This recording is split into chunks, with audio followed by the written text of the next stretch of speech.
Hello everyone. तो आज हम लोग क्लास 10th का साइंस का सबसे पहला chapter chemical reactions and chemical equation का सबसे इम्पॉर्टेंट टॉपिक करने वाले हैं, जो कि है बैलेंसिंग। तो सबसे पहले हमें ये पता होना चाहिए कि बैलेंस्ड और अनबैलेंस्ड इक्वेशन को हम पहचानेंगे कैसे। तो चलिए शुरू करते हैं। तो पहला एग्जाम्पल देखते हैं अपन। Zn plus H2SO4 that gives ZnSO4 plus H2।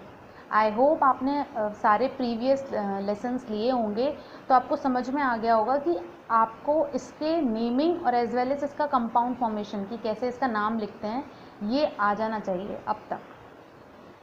तो चलिए शुरू करते हैं कि सबसे पहले हम काउंट करेंगे नंबर ऑफ़ एटम्स। तो हम कैसे करेंगे, टेबल बना के सीखेंगे सबसे पहले इजी तरीके से कि ये हमारा रिएक्टेंट साइड होता है और ये हमारा प्रोडक्ट साइड होता है। उसके बाद हमने क्या किया कि क्या क्या चीज़ है इसके अंदर, इस रिएक्शन में क्या किस किस टाइप के एटम्स हैं। तो जिंक का है, हाइड्रोजन का है, सल्फ़र का है, ऑक्सीजन का है। तो मैंने चारों का लिख लिया। अब मैं इनकी नंबरिंग करूँगी। तो अगर मैं जिंक को देखूँ तो जिंक इस तरफ कितना है 1, ठीक है। प्रोडक्ट साइड में जिंक कितना है 1, ठीक है।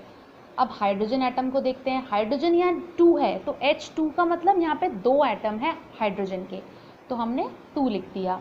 सिमिलरली अगर हम राइट साइड में देखें तो यहाँ पर भी 2 है। अब सल्फ़र के एटम्स काउंट करते हैं। सल्फ़र यहाँ पे 1 है, तो यहाँ 1 लिख दिया। यहाँ पर भी सल्फ़र 1 है, तो यहाँ 1 लिख दिया। अब ऑक्सीजन के देखते हैं। ऑक्सीजन के यहाँ पे 4 एटम्स हैं, तो हमने 4 लिख दिया। और यहाँ पर भी क्या है 4 है। तो अगर हम ध्यान से इस टेबल को अगर चेक करें तो ये वाला साइड और ये वाला साइड क्या है, बिल्कुल बराबर है। तो इससे हम ये कंक्लूजन निकाल सकते हैं कि भाई ये वाली जो इक्वेशन है वो क्या है, बैलेंस्ड इक्वेशन है, ठीक है।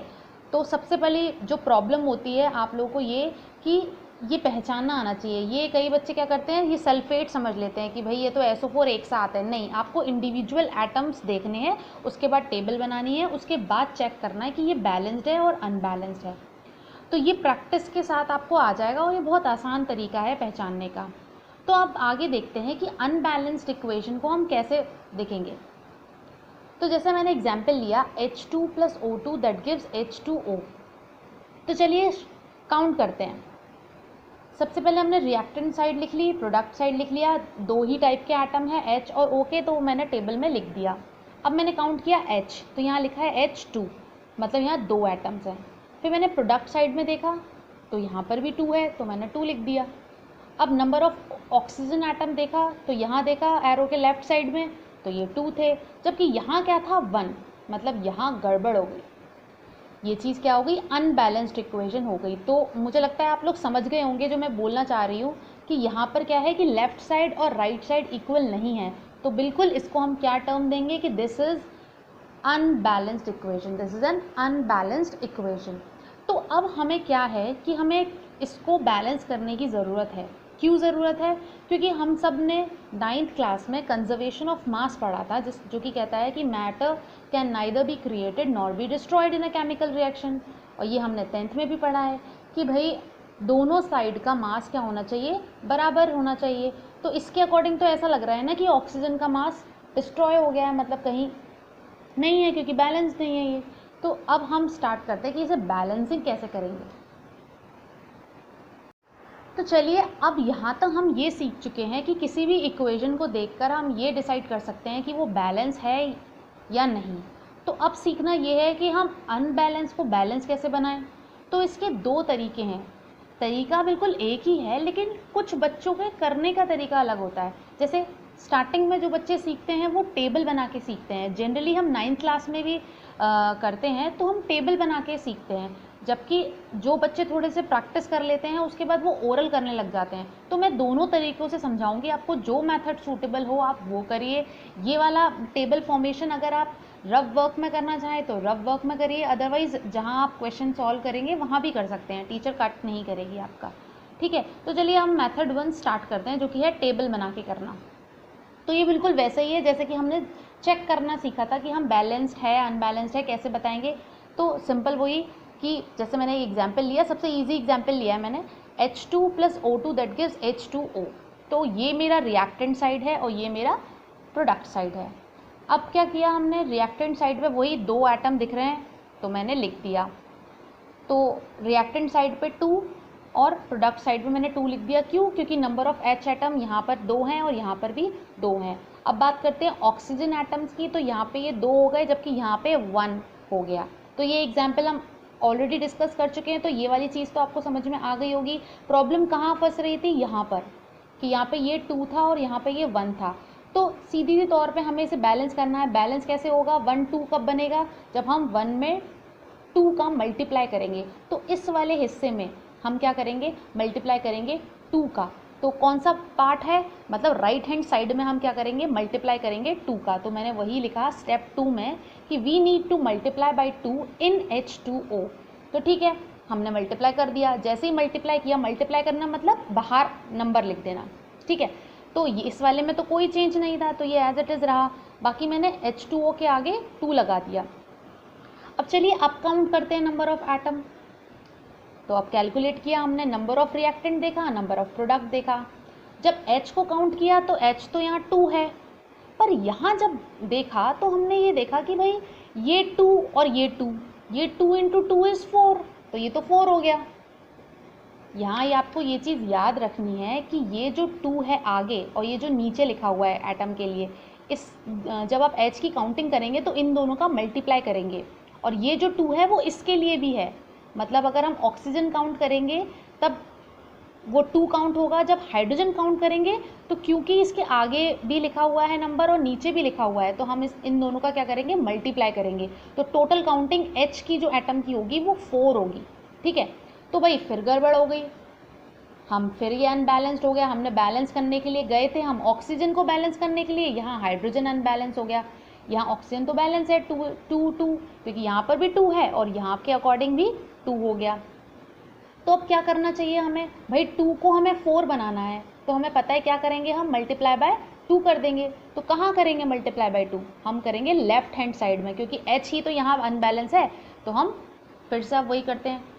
तो to balance H atom we need to multiply by 2 on the left hand side in H2, ठीक है। तो ये हमारा स्टेप 3 हो गया।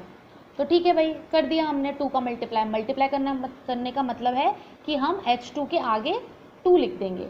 तो चलिए अब काउंट करते हैं कि हमारा अब नंबर ऑफ एटम्स कितने हैं। तो यहाँ से शुरू करते हैं सबसे पहले H से। तो H का मैंने अभी अभी जस्ट बताया कि जब H की काउंटिंग होगी तो इन दोनों का क्या होगा? मल्टीप्लाई होगा। 2 इंटू 2 इज़ 4। अब करते हैं राइट हैंड साइड में, प्रोडक्ट साइड में। 2 इंटू 2 इज़ 4। तो चलो ये तो बैलेंस है। अब देखते हैं O एटम को। ऑक्सीजन एटम यहाँ पे 2 है जबकि यहाँ पे भी 2 है। ध्यान रखिएगा, अधिकतर बच्चे इसको सिर्फ इसके साथ काउंट कर लेते हैं। ये आपको ध्यान रखना है कि ये जो 2 है वो दोनों के लिए काम करेगा। भाई इसके पास तो 2 ऑलरेडी था, तो ये तो इन दोनों का प्रोडक्ट लेगा, जबकि यहाँ तो कुछ था नहीं, यहाँ कुछ नहीं है, मतलब 1। तो 1 का जब 2 में मल्टीप्लाई करोगे तो ये 2 आ जाएगा। अब हमारी बात बन गई कि दोनों चीज़ें बैलेंस हो गई, H एटम भी और O एटम भी। तो this is how we can solve this type of question, कि हम बैलेंसिंग इस तरह से कर सकते हैं। आई होप आप लोगों को यहाँ तक समझ में आ गया होगा। अब आगे हम देखते हैं कि इसे हिट एंड ट्रायल मेथड से कैसे करा जा सकता है। तो चलिए शुरू करते हैं। तो मैं बिल्कुल वैसे ही करूँगी जैसा कि आप लोग सोचेंगे, ठीक है। तो सबसे पहले हम यहाँ देखेंगे, यहाँ लिखा है KClO3 that gives KCl plus O2। अब यहाँ सबसे पहले हम K से स्टार्ट करते हैं। चलिए, तो K यहाँ पे क्या है? 1, यहाँ पर भी 1। अब यहाँ हमें टेबल बनाने की ज़रूरत नहीं है, हम दिमाग में ही करेंगे ये चीज़ें। यहाँ पर Cl कितना है? 1, तो भाई यहाँ पर भी 1। अब तक तो सब सही चल रहा है। लेकिन यहाँ ऑक्सीजन को हमने देखा कि यहाँ 3 एटम्स है जबकि यहाँ कितने हैं? 2। तो यहाँ अब हमें बैलेंस करने की ज़रूरत है। दैट मीन्स ये अनबैलेंस्ड इक्वेशन है और अब हमें इसको बैलेंस करने की ज़रूरत है। तो अब ज़रा हम देखते हैं कि क्या करें। तो भाई 2 है तो हम 1 तो नहीं कर सकते, क्योंकि अगर हम 1 करेंगे तो 2 1 2, ये तो वैसे ही हो गया। हमें तो 3 बनाना है ना, तो 2 जो है वो 3 तो बन नहीं सकता। इसका मतलब हमें कुछ ऐसा लेना है जो 3 और 2 दोनों के लिए चल जाए। तो भाई 1 नहीं ले सकते तो क्या ले ले? 2। तो मैंने यहाँ पर 2 लिख दिया। जैसे ही मैंने यहाँ पर 2 लिखा तो ऑक्सीजन का काउंट कितना हो गया? 4, ठीक है। अब यहाँ पे 3 जो है वो, अब मैं यहाँ पे कितने का भी मल्टीप्लाई करूँ, मैं 4 तो बिल्कुल नहीं बना सकती। मान लीजिए मैं 3 है, 3 से मैं 4 तो बिल्कुल नहीं बना सकती। इसका मतलब मेरा यहाँ 2 रखना क्या हो गया? गलत हो गया, ठीक है। अब हम दूसरा तरीके से सोचते हैं कि अब हमने क्या देखा कि 2 रखने पे तो काम नहीं चला, अब हम देखेंगे कि चलो 3 रखते हैं। 1 चेक कर लिया, 2 चेक कर लिया, अब 3 चेक कर लेते हैं। जैसे ही मैंने यहाँ पे 3 रखा, ऑक्सीजन का काउंट हो गया 6, और यहाँ पे मुझे पता है कि 3 को 6 बनाना बहुत आसान है। तो अब हमने यहाँ देखते हैं कि 3 से हमें 6 बनाना है, तो हम कितने का मल्टीप्लाई करें 3 में कि 6 बन जाए। ऑब्वियसली हम कितने का मल्टीप्लाई करेंगे 2 से, क्योंकि 3 2 से 6 होता है। तो भाई ऑक्सीजन का काउंट, सिर्फ ऑक्सीजन पे फोकस करें तो 3 2 6, मतलब काम बन गया हमारा। यहाँ पर भी 3 2 6, लेकिन एक गड़बड़ हो गई कि जैसे ही हमने यहाँ पे 2 लगाया, के और Cl क्या हो गए, अनबैलेंस्ड। कैसे, चले देखते हैं। के आगे 2 है, मतलब के का काउंट हो गया 2, पर यहाँ तो भाई 1 है।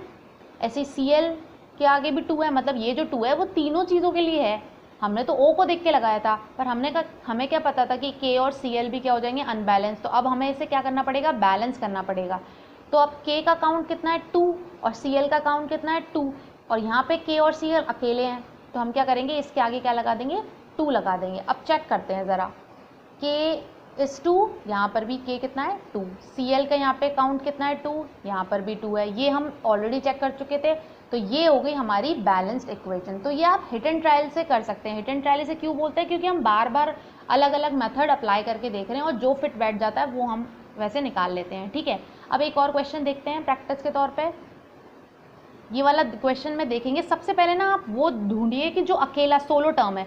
तो यहाँ पे मुझे H2 दिख रहा है, ठीक है ना, तो यहाँ पे H2 है, तो यहाँ पे H का काउंट 2 है, जबकि यहाँ पर भी 2 का काउंट है। ठीक है, अब ये मुझे अकेला दिख रहा है Fe, मतलब अकेला एटम है। अकेला एटम मैं इसलिए बोलती हूँ क्योंकि मुझे ऐसा लगता है कि जो चीज़ अकेली होती है रिएक्शन में, उसको हम जल्दी सॉर्ट आउट कर सकते हैं। क्योंकि अगर हम किस कंपाउंड फॉर्म में लिखा है, तो अगर हम एक को छेड़ेंगे तो वो दूसरा वाला भी अफेक्टेड होगा कहीं ना कहीं, है ना। तो इसलिए सबसे पहले जो अकेले वाले होते हैं सोलो, उनको पकड़ लेते हैं। तो Fe यहाँ पर है, Fe यहाँ पे 1 है, और यहाँ पे कितना है 3। तो भाई मुझे यहाँ पे 3 लगा लेती हूँ मैं, और कोई फ़र्क भी नहीं पड़ेगा क्योंकि ये अकेला है। तो भाई Fe तो मेरा बैलेंस हो गया एक ही स्टेप में। अब मैंने चेक किया, H2 में चेक कर चुकी हूँ, ऑलरेडी बैलेंस है। अब कहाँ है बात फंसती है, ऑक्सीजन की। ऑक्सीजन यहाँ पे कितना है 4, ठीक है, और यहाँ पर है 1। तो भाई 1 को 4 बनाने के लिए क्या करना पड़ेगा, 4 का मल्टीप्लाई करना पड़ेगा। जैसे ही हमने इसमें 4 का मल्टीप्लाई किया, क्योंकि ये कंपाउंड है, इसके संग हाइड्रोजन भी है, तो भाई ये भी चेंज हो जाएगा। तो अब इसका काउंट कितना हो गया, मैंने अभी अभी बताया था कि इन दोनों का क्या करते हैं, मल्टीप्लाई। तो 4 2 8। अब भाई हाइड्रोजन हो गया 8, हमारे पास यहाँ पे कितना है 2, तो 2 को 8 बनाने के लिए क्या करना पड़ेगा, 4 का मल्टीप्लाई। तो बस, तो चलिए नेक्स्ट क्वेश्चन देखते हैं। नेक्स्ट क्वेश्चन है Na + H2O that gives NaOH + H2। तो यहाँ हम हाइड्रोजन का काउंट चेक करेंगे, तो यहाँ 2 है और यहाँ 1। इसका मतलब राइट साइड में हाइड्रोजन का काउंट जो है वो 3 है, जबकि लेफ्ट हैंड साइड में 2 है। ठीक है, बाकी ऑक्सीजन यहाँ भी 1, यहाँ भी 1, सोडियम यहाँ भी 1, यहाँ भी 1। अब अपन क्या करेंगे कि अपन 1 तो हो गया, यहाँ पे कितना है 3 है, तो क्यों ना सबसे पहले 1 तो नहीं लगाते हम, तो 2 से स्टार्ट कर लेते हैं। तो हम यहाँ पे 2 लगा देते हैं। जैसे ही मैंने यहाँ पे 2 लगाया, 2 लगाने से यहाँ पे हाइड्रोजन का काउंट हो गया 2, क्योंकि यहाँ 1 है, तो 1 × 2 = 2, और यहाँ पे ये 2 ऑलरेडी है, तो इस तरफ हाइड्रोजन का काउंट हो गया 4, और यहाँ पे H2 है। तो भाई 2 से 4 बनाना बहुत आसान है, 2 का क्या कर देंगे, मल्टीप्लाई कर देंगे। ठीक है, तो जैसे ही हमने इसका मल्टीप्लाई किया, तो हमारा हाइड्रोजन बैलेंस हो गया। लेकिन क्या अनबैलेंस्ड हो गया, ऑक्सीजन। ऑक्सीजन अब कितना हो गया 2। तो यहाँ देख लेते हैं, भाई हमने यहाँ लगाया था तो ऑक्सीजन तो 2 मिल गया उसको, तो भाई ऑक्सीजन भी सही सलामत है अभी। अब बात करते हैं सोडियम की। सोडियम यहाँ पे 2 है, जबकि यहाँ पे क्या है 1, तो भाई अकेला है, उसको तो कुछ लगा लेंगे, कोई फ़र्क नहीं पड़ेगा। तो यहाँ पे हमने क्या कर दिया 2। तो इस तरीके से ये वाला भी आसानी से सॉल्व हो गया। तो ये मेथड थोड़ा प्रैक्टिस के साथ आएगा, बाकी आपको जैसा सूट करे आप वैसा ही करिए। अब देखते हैं एक और question, H2O2 that gives H2O + O2। तो अगर हम इसे देखें कि यहाँ पे H2 का काउंट 2 है, यहाँ पर भी 2 है, यहाँ पर ऑक्सीजन का काउंट 3 है। कैसे, यहाँ 2 है और यहाँ 1, 3 है, और यहाँ पे कितना है 2। तो मैं क्या करती हूँ कि यहाँ पे मैं 2 लगा देती हूँ। जैसे मैंने यहाँ पे 2 लगाया, तो ऑक्सीजन यहाँ पे कितना हो गया 2, और 2 कितना हो गया 4, और यहाँ पे 2 है। 2 से मैंने अभी ये बताया 2 से 4 बनाना कितना आसान है, 2 मल्टीप्लाई कर दिया। अब क्या किया, हाइड्रोजन कितना काउंट हो गया अब यहाँ पे 4, और यहाँ पर भी क्या है 4, तो बिल्कुल हमें कुछ करना ही नहीं पड़ा, 1 लगाने से ही वो ऑलरेडी सारे क्या हो गए, बैलेंस हो गए। ठीक है, अब देखते हैं नेक्स्ट एग्जाम्पल। ये थोड़ा सा अच्छा क्वेश्चन है। क्यों अच्छा है? क्योंकि मोस्टली बच्चों को ये वाली चीज़ नहीं समझ में आती है, तो हम थोड़ा सा इसको अच्छे से समझेंगे। तो यहाँ पे देखते हैं सबसे पहले एल्यूमिनियम। एल्यूमिनियम यहाँ पे है 2 और यहाँ पे क्या है 1। ध्यान क्या रखना है कि ये जो ब्रैकेट के बाहर होल थ्राइस लिखा है वो इन दोनों के लिए ही काम करेगा। मतलब यहाँ पे O3 है और H3 है। ठीक है, ये चीज़ याद रखनी है, मोस्टली बच्चों को ये चीज़ नहीं पता होती है। तो यहाँ पे एल्यूमिनियम का काउंट 2 और यहाँ पे 1, एल्यूमिनियम ही गड़बड़ है। जबकि अगर यहाँ बात करें ऑक्सीजन की तो यहाँ 3 और एक 1 4 और यहाँ पे क्या है 3। ठीक है, ये भी गलत है, मतलब अनबैलेंस है। अब देख लेते हैं H2, यहाँ पे 2 और यहाँ पे 3, मतलब तीनों गड़बड़ हैं। हम लोग को इसे क्या करना पड़ेगा, बैलेंस करना पड़ेगा। तो सबसे पहले शुरुआत करते हैं। मुझे यहाँ 2 दिखा तो मैंने यहाँ पे क्या लगा दिया, Al के आगे 2 लगा दिया। अच्छा, एक और बात, हम नीचे की तरफ सबस्क्रिप्ट में कुछ नहीं लिख सकते हैं, मतलब अगर हम लगाएंगे तो आगे ही लगा के उसे बैलेंस करेंगे। कुछ बच्चे क्या करते हैं, नीचे बैलेंस कर देते हैं, वो नहीं कर सकते हम। ठीक है ना, मतलब यहाँ मैं Al2 नहीं लिख सकती हैं अपनी तरफ से। तो अपन ने क्या किया, यहाँ पे 2 Al के आगे 2 लगा लिया। अब क्या किया कि जैसे ही मैंने यहाँ पे 2 लगाया तो क्योंकि यहाँ ऑक्सीजन ऑलरेडी यहाँ था 3 लेकर, और ये 3 मतलब अगर आप इसे समझिए तो ये ऐसा है AlO3H3, ये है। ठीक है, ये मैं काउंट बता रही हूँ आपको, काउंट समझाने के लिए। तो O3 है और 3 × 2 is 6, तो इस तरफ ऑक्सीजन का काउंट कितना है 6, जबकि यहाँ कितना है 3 और एक 4 है कि नहीं, 4 है। तो हम क्या करें, 6 है तो हम यहाँ पे 2 लगा देते हैं। जैसे हमने यहाँ पे 2 लगाया तो यहाँ पे 3 और यहाँ पे क्या हो गया, ये 2 क्या हो गया 5, तो इससे भी काम नहीं चला हमारा। तो अपन क्या करते हैं, क्योंकि यहाँ पे 6 है और यहाँ पे क्या है 4, तो हमने यहाँ पे क्या लगा दिया, 3 लगा दिया। क्यों लगाया, क्योंकि 3 यहाँ भी 3 और यहाँ भी 3, 3 + 3 = 6, मतलब ऑक्सीजन का काउंट हमने बैलेंस कर लिया। तो अभी तक हम 2 काम कर चुके हैं, हम एल्यूमिनियम और ऑक्सीजन को बैलेंस कर चुके हैं। अब बात करते हैं हाइड्रोजन की। तो हाइड्रोजन का काउंट यहाँ पे क्या हुआ था, 6 हुआ था। कैसे, क्योंकि जो O और H दोनों सिमिलर तरह से काम करेंगे। H के नीचे भी 3 लिखा हुआ है और 3 का जब 2 में मल्टीप्लाई करेंगे तो क्या आ जाएगा 6। तो यहाँ पे H का काउंट कितना हो गया 6। अब अपन को H देखना है। अब अपन जैसे ही हमने यहाँ पे देखा तो भाई यहाँ पर हमने 3 ऑलरेडी लगाया था, किसको बैलेंस करने के लिए, ऑक्सीजन को, लेकिन साथ में कौन बैलेंस हो गया, हाइड्रोजन। तो यहाँ पर ये 6 हो गया। तो ये अब बिल्कुल स्टैंडर्ड फॉर्म में इक्वेशन आ गई अपनी बैलेंस फॉर्म में। तो आई होप आप लोगों को यहाँ तक समझ में आ गया होगा। बाकी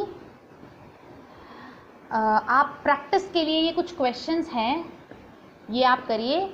मैं इसका जो PDF फॉर्म में बना के कोई वर्कशीट मैं भेज दूंगी और ये क्वेश्चन भी भेज दूंगी। तो आप इसकी प्रैक्टिस करिए और बताइए कि कौन सा वाला क्वेश्चन आपको समझ में नहीं आया, उसका हम दोबारा से रिवीजन कर लेंगे। That's all from my side. Thank you so much. जय हिंद।